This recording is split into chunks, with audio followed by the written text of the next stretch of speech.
When I saw the Surface Studio for the first time, the jaw drops a little bit.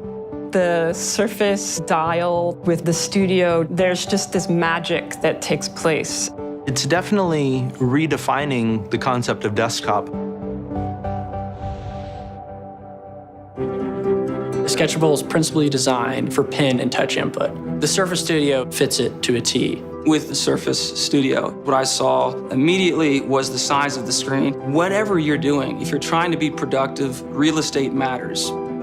The really special thing about the Surface Dial is when we can change the color while you're painting without even picking up the tip, that's not just as good as real life, it's better. At Bluebeam Software, we make solutions for the architecture, engineering, and construction industries.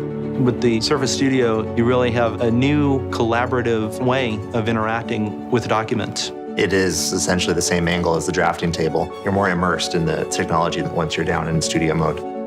With the dial, there's an off-screen and on-screen presence, and so I can work however makes sense to me.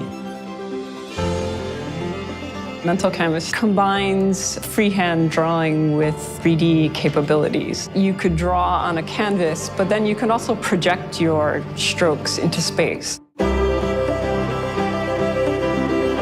With Surface Studio, you just get this really fluid experience of creation that's just not possible anywhere else. The experience so far has been seamless. It's going to change the way that people do work at their desk. Once you start to use it, you don't feel like you're working with a computer anymore. You feel like the computer's serving you rather than the other way around.